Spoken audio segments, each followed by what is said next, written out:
All India Radio presents Morning News.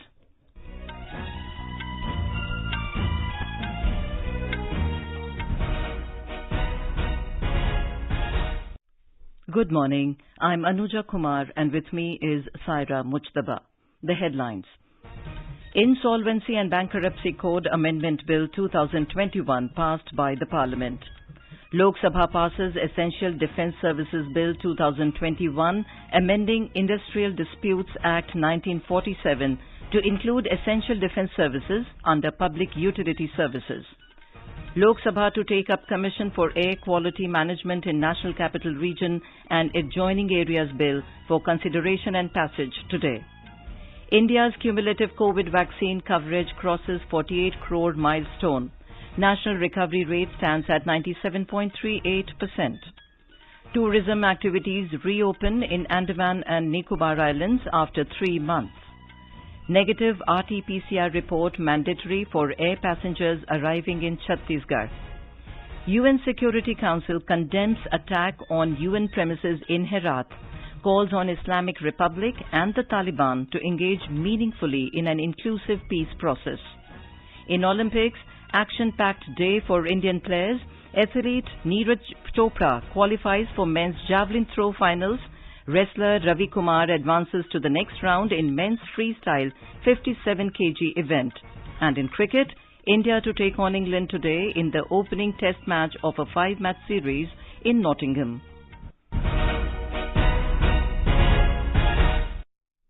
As the nationwide free COVID-19 vaccination campaign at government facilities for those above 18 years is going on, we advise our young listeners to get vaccinated and also help others get vaccinated. We also advise our listeners not to lower their guard as COVID-19 remains a threat to our health. Please stay at home unless it is essential to go out and continue to follow these 3 simple steps. Wear a face mask, maintain 2 gaz ki duri for social distancing, focus on hand and face hygiene. For any COVID-related information and guidance, contact national helpline numbers 011 2397 8046 and 1075. And now the news in detail. The Parliament has passed the Insolvency and Bankruptcy Code Amendment Bill 2021, with Rajya Sabha approving it yesterday amidst din. The Lok Sabha has already passed the bill. The bill is to amend the Insolvency and Bankruptcy Code 2016. Insolvency is a situation where individuals or companies are unable to repay their outstanding debt. The code provides a time-bound process for resolving the insolvency of corporate debtors. The bill introduces an alternate insolvency resolution process for micro, small and medium enterprises, MSMEs, called the Pre-Packaged Insolvency Resolution Process or PIRP. Application for initiating PIRP may be filed in the event of a default of at least 1 lakh rupees. The central government may increase the threshold of minimum default up to 1 crore rupees through a notification. Speaking on the bill, Finance Minister Nirmala Sitharaman highlighted its importance and said the legislation will benefit the MSME sector. She said the government has brought this bill to support MSMEs, which require support in view of COVID pandemic. The minister objected to the unruly behavior of the opposition members in the House. The House had a brief discussion amid ruckus by the opposition parties. Amar Patnaik of BJD, Banda Prakash of TRS, M. Thambidurai of AIADMK, Vijay Sai Reddy of YSR Congress and others supported the bill. The Lok Sabha passed the Essential Defence Services Bill 2021 amidst din without any discussion yesterday. The bill seeks to replace the ordinance promulgated in June this year. The bill allows the central government to prohibit strikes, lockouts and layoffs in units engaged in essential defence services. It amends the Industrial Disputes Act 1947 to include essential defence services under Public Utility Services. The House also passed the Tribunals Reforms Bill 2021 without any discussion. The bill seeks to dissolve certain existing appellate bodies and transfer their functions to other existing judicial bodies. The bill replaces a similar ordinance promulgated in April this year. Finance Minister Nirmala Sitharaman moved the bill for consideration and passage. Congress leader Adhir Ranjan Chaudhary objected to the bill, saying the legislation is an encroachment into the judiciary. RSP MP N.K. Premachandran questioned the passage of the legislation without any discussion, as this involves amendments in 25 existing acts.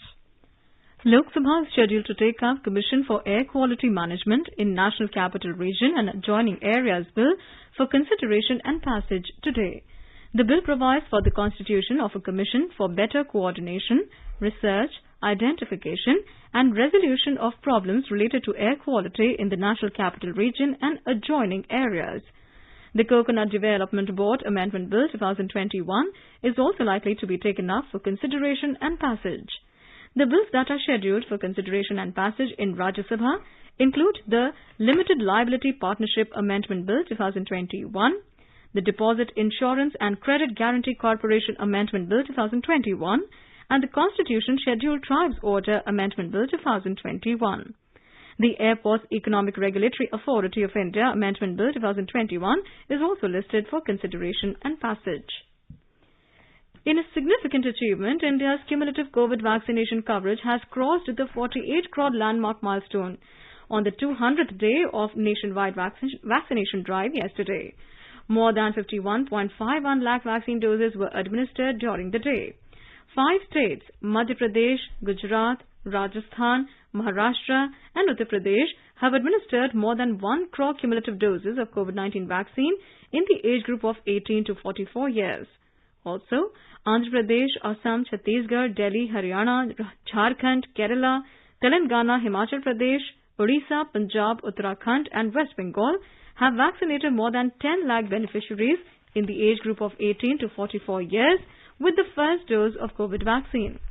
The recovery rate now stands at 97.38%. Till now, more than 3 crore 8 lakh people have recovered from COVID-19. In Leh, highest number of positive cases of COVID-19 have been reported today after a gap of more than a month. After continuous daily decline, Ladakh saw a surge in infections with report of 20 new cases during the past 24 hours. Our correspondent has filed this report. The COVID situation has been under control in Ladakh in June and July months with lowest number of daily cases. However, with sudden reporting of 20 new cases during the last 24 hours in Leh shocked the region. Increasing follow of tourists and various sections of public is seen as one of the reasons in rising number of infection. UT Ladakh has 71 active cases including 67 in Leh itself. Meanwhile, after 100% coverage of first dose, so far UT Ladakh has achieved 76.75% the second dose of COVID vaccination. With Ramesh Chandra, Yangchan Dolma for Air News from Leh Ladakh. National capital Delhi reported 50 new cases of COVID-19, 65 recoveries and 4 deaths were reported in the last 24 hours in the national capital. Delhi government said that the city had 519 active cases. In Bihar, no COVID case was reported from 12 districts including Sitamarhi, Siwan and Gopalganj. The number of active cases in the state came below 500 and it currently stands at 383. The state's recovery rate has risen above 98%, while the test positivity rate has declined below 1%. Over 7,14,000 people have so far recovered from the infection. 60 fresh COVID cases were reported in the state in the last 24 hours and 77 people recovered from COVID-19 yesterday. No death was reported yesterday as well. Gujarat has recorded 17 new cases of COVID-19 in the last 24 hours. According to the State Health Department, the recovery rate stands at 98.75%. More details from our correspondent. The new cases of COVID-19 infections in Gujarat fell below 20 for the first time after the second wave. Maximum 5 new cases reported in Ahmedabad city. The total number of cases in the state has gone up to 8,24,939. Not a single death reported due to COVID-19 in the state since last 15 days. Situation in Dadra and Nagar Haveli, Daman and Diu also reported under control. Only 1 new case of COVID-19 reported during the last 24 hours in this union territory. Meanwhile, 3,47,187 persons have been vaccinated in Gujarat yesterday. Yogesh Pandya, Air News, Ahmedabad. In Chhattisgarh, the state government has issued revised guidelines for passengers coming to the state by air. These new guidelines will come into effect from 8th of August. More from our correspondent. The state government has made it mandatory for air passengers to show the negative report of RT-PCR test. RT-PCR test report of ICMR approved and certified pathology lab will only be valid. Passengers who have inoculated both the doses of corona vaccine will also have to show RT-PCR negative report. This RT-PCR test must be done within 96 hours before the start of the journey. In case of non-availability of the negative report, it will be mandatory to have RT-PCR or rapid antigen test at the airport. Vikalp Shukla, AIR News, Raipur. In Tamil Nadu, the number of new cases of COVID-19 remains almost flat for more than a week. In the last 24 hours, 1,908 people tested positive for the disease. Nearly 1.46 lakh samples were tested yesterday, according to the media bulletin issued by the State Health Department. The department is dispatching vaccines to the districts based on the seroprevalence rate. A report from our correspondent. The seroprevalence rate gives a rough estimate on the number of people having the antibodies against the virus that causes the COVID-19 disease. The latest rounds of serosurveillance study were done by the State Health Department last month. Its results show that about 66.2% of the samples collected from the public from across the state had the presence of the antibodies. However, there are huge variations in the rate from one district to the other. While Chennai and Virudhunagar showed the figures above 80%, the rate falls below 45% in Erode, Coimbatore and Tirupur. State Health Minister Ma Subramanian told reporters yesterday in Chennai, more vials of COVID-19 vaccines are being sent to such districts where the number of people with the antibodies is comparatively less. He also said the center is sending sufficient quantities of vaccines to the state. Jai Singh, AIR News, Chennai. In Telangana, Karimnagar District Administration has taken up a special drive following a spurt in COVID cases that are being reported every day. District Collector R.V. Karnan and Commissioner of Police V. Satyanarayan informed that the multi-pronged strategy will be implemented to contain the spread of the virus in the district.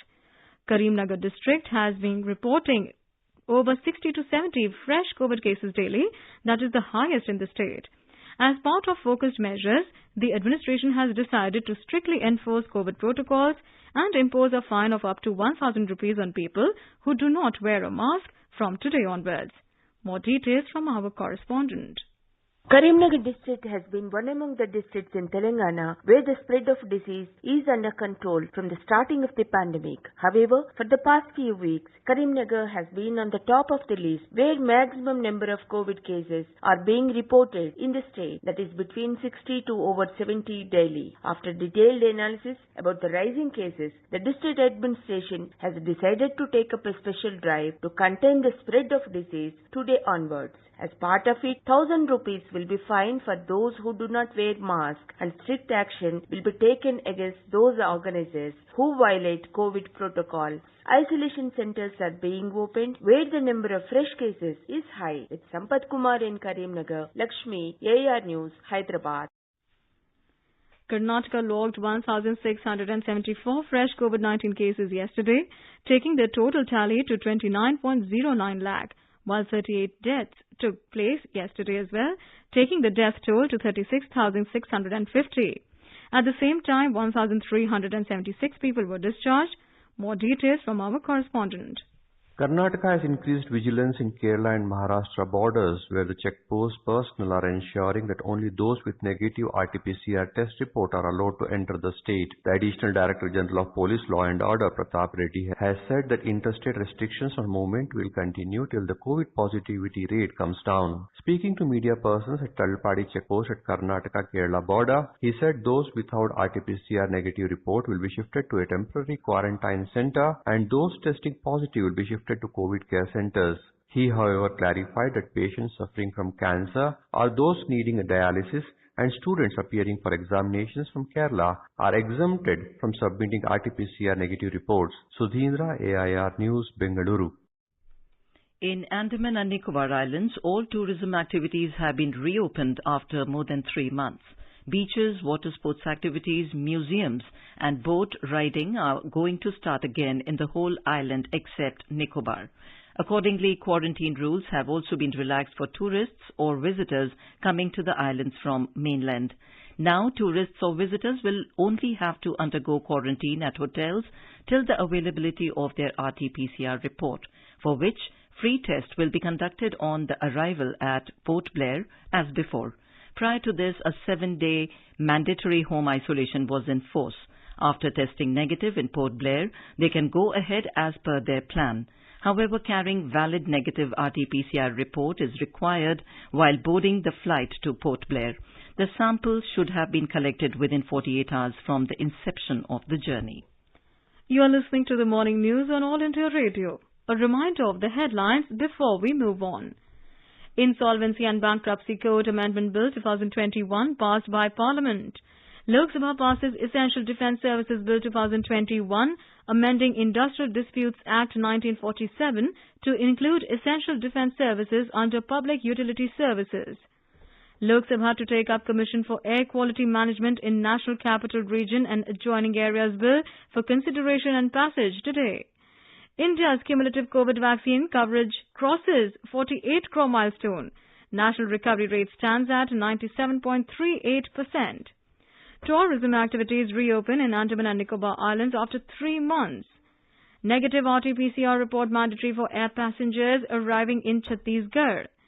UN Security Council condemns attack on UN premises in Herat, calls on Islamic Republic and the Taliban to engage meaningfully in an inclusive peace process. In Olympics, action-packed day for Indian players. Athlete Neeraj Chopra qualifies for men's javelin throw finals. Wrestler Ravi Kumar Dahiya advances to next round in men's freestyle 57 kg event. And in cricket, India to take on England today in the opening test match of a 5-match series in Nottingham. For quick news updates round the clock, follow us on our Twitter handle @AIR News Alerts. In the run-up to the Independence Day, we bring you stories on the sectors which have made a major impact on the lives of citizens. In the series, today we bring you a report on farmers' welfare and agriculture. Unveiling various developmental projects in Kutch, Gujarat, on the 15th December last year, Prime Minister Narendra Modi had said that the welfare of farmers has remained the utmost priority of the government. किसानों का हित पहले दिन से हमारी सरकार की सर्वोच्च प्राथमिकताओं में से एक रहा। खेती पर किसानों का खर्च कम हो, उन्हें नए नए विकल्प मिले, उनकी आय बढ़े, किसानों की मुश्किलें कम हो, इसके लिए हमने निरंतर काम किया। Our correspondent reports that the centre has taken many path-breaking initiatives which has immensely benefited the farmers. Under the Pradhan Mantri Kisan Samman Nidhi, Samman Rashi of over 1.35 lakh crore rupees has been transferred to the bank accounts of farmer families so far. Under the scheme, a financial benefit of 6,000 rupees per year is provided to the eligible beneficiary farmer family, payable in 3 equal 4 monthly installments. Pradhan Mantri Fasal Bima Yojana is a milestone crop insurance scheme covering full crop cycle against the loss occurring due to non-preventable natural risks. It has benefited farmers who face crop losses due to various reasons. Government has been promoting organic farming in the country through dedicated scheme Paramparagat Krishi Vikas Yojana, which stress on end-to-end support to organic farmers from production to certification and marketing. Post-harvest management support, including processing, packing, marketing, is made integral part of the scheme to encourage organic farmers. Pradhan Mantri Krishi Sinchai Yojana extends the coverage of irrigation Har Khet Ko Pani and improving water use efficiency per drop more crop in a focused manner. Apart from this, Pradhan Mantri Urja Suraksha Evam Utthan Maha Abhiyan PM Kusum, E-Naam, Kisan Credit Card, Soil Health Card and other schemes are benefiting the farmers. Anupam Mishra, AR News, Delhi. Heavy to very heavy rainfall has been recorded in Rajasthan in the last 24 hours. Many roads are blocked due to the heavy rainfall. 9 people have died in rain-related accidents in the state yesterday. The Chambal River is flowing 14 meters above the danger mark in Dholpur district. Many villages on the banks of the river have been flooded with water. More from our correspondent. Life has been badly affected due to very heavy rain in Bara, Dholpur, Savai Madhopur, Jaipur, Dausa and Bundi districts. Flood-like situation has emerged in Bara districts due to continuous rain for the last 5 days. NDRF team has been deployed there for relief and rescue work. The road connectivity from Savai Madhopur to Madhya Pradesh is closed. The Kota-Dausa highway has also been blocked. The Met Department has issued red alert of heavy to very heavy rainfall at some places in the eastern district in next 24 hours. Jitendra Dwivedi, AIR News, Jaipur. Heavy rainfall in Gwalior Chambal division of Madhya Pradesh has resulted in flood-like situation in the area. Chief Minister Shivraj Singh Chauhan is constantly monitoring the situation. He spoke to the Prime Minister and the Defence Minister and apprised them of the situation. The United Nations Security Council has condemned in the strongest terms the attack against personnel and premises of the UN in Herat, Afghanistan on 30th of July, which resulted in the death of an Afghan security guard and left several injured. The members of the Security Council expressed their deep concern about the high levels of violence in Afghanistan following Taliban's military offensive and called for an immediate reduction in violence. They also expressed deep concern about the number of reported serious human rights abuses and violations in communities affected by the ongoing armed conflict across the country. The members of the Security Council condemned in the strongest terms all instances of terrorism and deliberate targeted attacks against civilians. It's another action-packed day for India at the Tokyo Olympics today as Indian athletes continue to strive for glory in the remaining events. Several Indian wrestlers began their campaign today. Ravi Kumar Dahiya advanced to the next round by defeating Oscar Tezegaros of Colombia 13-2 in men's freestyle 57 kg event. However, Anshu Singh lost to Araina Korochiknina of Belarus in women's freestyle 57 kg. Deepak Punia will meet Ikeregeme Igiormor of Nigeria in men's freestyle 86 kg category. Indian women's hockey team will take on Argentina for a place in finals this afternoon. The Netherlands defeated Great Britain 5-1 in the first semi-finals. Golfers Diksha Dagar and Aditi Ashok are in action in the first round of women's individual finals. We have more details from our correspondent.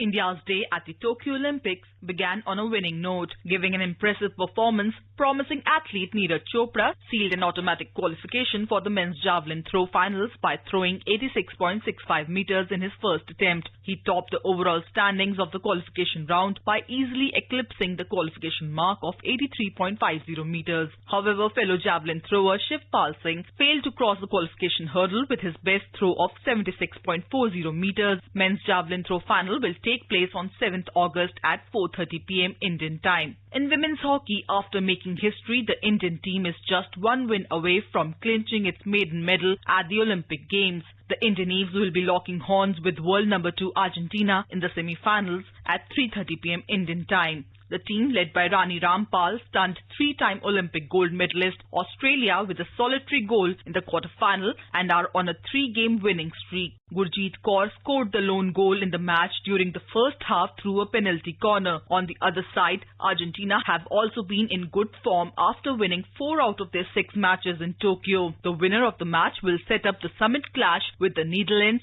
for the gold medal. The teams eliminated from the gold medal contention will play for the bronze. After already securing a medal for herself, pugilist Lavlina Borgohain will be aiming for a place in the finals with a fight against world champion Buzina Surmeneli of Turkey in the women's welterweight 69 kg event. The Assam boxer outpunched Nadine Apetz of Germany and Chen Yan-chin of Chinese Taipei on her way to the last 4. Another win for Lavlina will make her the most successful Indian boxer at the Olympics. The 23-year-old has become the 3rd Indian boxer to ensure a podium finish at the showpiece after Vijendra Singh and MC Maricom. Currently, China is heading the medal tally with 32 gold medals, followed by the United States with 24 and Japan with 19 yellow medals. Swati Rakheja, AIR News.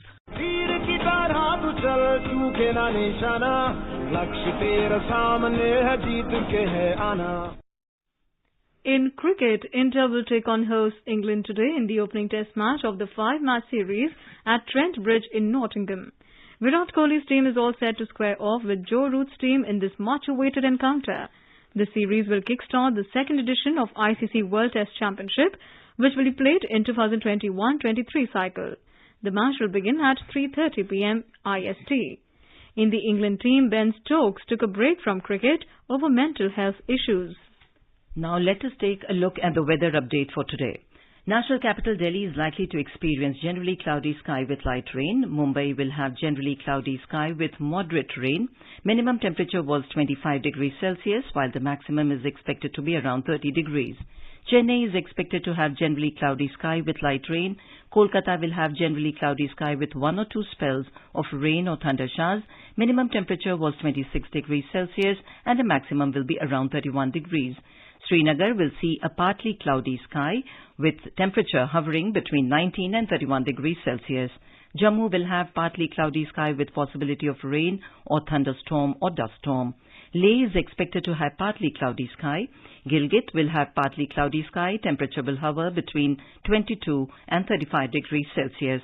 Muzaffarabad will experience partly cloudy sky with possibility of rain or thunderstorm or dust storm. Dehradun will have generally cloudy sky with a few spells of rain or thunder showers. Chandigarh will see generally cloudy sky with 1 or 2 spells of rain or thunder showers. Hyderabad is likely to have generally cloudy sky with light rain or drizzle. Minimum temperature was 23 degrees Celsius, while the maximum will be around 32 degrees. Ahmedabad will have generally cloudy sky with light rain. Minimum temperature was 25 degrees Celsius, while the maximum will be around 29 degrees. And now an overview of today's newspapers. With a record pass percentage seen in Class 10th result this year, the Times of India leads with the headline, "In no exam year, 99.04% clear CBSE Class 10th, highest ever." Active cases fall after 6 days, reports the Asian Age, while a headline in the Tribune says, "In 8 states, virus spread high, R-factor worrisome in Himachal Pradesh, Jammu and Kashmir." First breakthrough achieved in 12th round of parlays as the Pioneer reports, India-China to pull back troops from Gogra Point. A front page headline in Economic Times writes, "Market bulls make nifty gains to reach Olympian heights." In addition, the paper quotes the finance minister saying, "Surge likely reflects optimism about economy." A front page inbox story in Hindustan Times writes, "A Chipko movement pioneer, Raini village may have to relocate as climate crisis hits its stability. The village faced the brunt of a glacial lake flood lately." And finally, hailing Team India, the Pioneer notes, PM to invite entire Indian Olympics contingent as special guests on Independence Day. And now, before we end the bulletin, the headlines once again. Insolvency and Bankruptcy Code Amendment Bill 2021 passed by the Parliament. Lok Sabha passes Essential Defence Services Bill 2021, amending Industrial Disputes Act 1947 to include essential defence services under Public Utility Services. Lok Sabha to take up Commission for Air Quality Management in National Capital Region and Adjoining Areas Bill for consideration and passage today. India's cumulative COVID vaccine coverage crosses 48 crore milestone. National recovery rate stands at 97.38%. Tourism activities reopen in Andaman and Nicobar Islands after 3 months. Negative RT-PCR report mandatory for air passengers arriving in Chhattisgarh. UN Security Council condemns attack on the UN premises in Herat. In Olympics, action-packed day for Indian players. Athlete Neeraj Chopra qualifies for men's javelin throw finals.